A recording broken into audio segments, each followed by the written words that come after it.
Here in Daytona, we have the U.S. Air Force Precision Demonstration Team, the Thunderbirds, the elite of fighter pilots. Fly with the Thunderbirds. And here's our Fox Air Force Demonstration Team. Bring it on, One boys. plane. Well, we spent all the money on the boat last night, but we're wishing you happy Daytona Day tomorrow. Cannot wait. We're all going to enjoy the Daytona 500. And that looks like the last lap of the truck race last night. Kind of an odd formation. At first, I thought this was like the Super Bowl, and those were drones, and they were going to spell out Daytona Day. Yeah, would that have been cool? That'd be awesome. Okay. Get that in the budget. As part of their community outreach, the Thunderbirds, when they make appearances, will park one at local airports and do some PR, let some VIPs look. And out in the fan zone, there is a U.S. Air Force Thunderbird jet. Folks can climb up, look in the cockpit, and get a good sense of where your tax dollars go. But boy, are they a sight, and we'll wait till tomorrow. Vince? Dale Earnhardt Jr. just spent about 15 minutes after he got out of the car making, 100 fans or so. They're making their day with signing autographs, so well done. They worked up a sweat doing that. Was Dale Jr. happy, though, with the race car after all the changes you guys had to make? Yeah, I don't know. We had a, change the motor, go to the race engine for today. Took the qualifying motor out last night. I thought our car was a little better yesterday in practice. In the pack, it developed runs a little bit better. Just seemed like I had to get a little luckier today with what was happening behind me, where yesterday the car would do some things or develop some things kind of on its own. But the thing about that is, and I think the guys at the booth can talk about this, every time you get out there, you might not even change anything.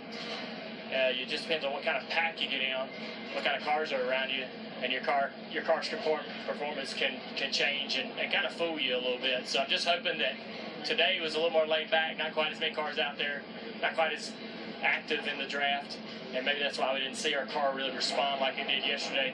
We had a little vibration, and you worry about that because any kind of thing that's out of balance is going to hurt that straight line speed. So we tried to work on that, and we're able to fix it right there on that last run. That's just simple stuff like flipping drive shafts and things like that. So I want to get all that out of there so you don't have any doubts about anything holding your car back. But otherwise, it's been really uneventful. We haven't had any issues. We haven't had any problems with the car mechanically, and nothing happened on the racetrack. So looks like we're going to get this thing on the grid tomorrow, ready to go. Good deal. Thanks, Dale. You know, guys, I was looking at the spotter stand, and there's one spotter left up there. And I think this is just a testament of how this sport has evolved and how these race teams operate. Daryl, you started coming here in the 70s. My first Daytona 500 Speed Weeks was 81. Jeff, yours was 93. We would come 11 to 12 days prior to the 500 and practice every single day. There were no dark days. They had 3 days. The garage was not even open this week. But we would run in final practice until that red and that black flag would wave, wishing we had 5 more minutes. What a difference technology and resources have made. Well, you remember, Larry, we used to qualify like 3 days. You know, they'd qualify the front row, and then if you didn't like the time you had that day, you'd qualify the next day. If you didn't like the time, you'd qualify again the next day. So you could actually make 3 qualifying efforts here back not too many years ago. And change engines every single day. Oh, yeah. Sometimes We had a lot of twice a engines. day. We changed engines down here one time 7 times. We finally figured out it wasn't the engine. Well, I recall a 500 where I think 3 cars qualified for the race with the same engine. Yeah. Just on different hand days. Give it to somebody else.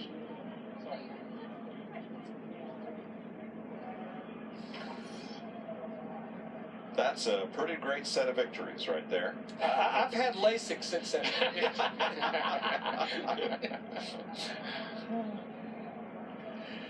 And my vision was, I think it was considered 220 over 20.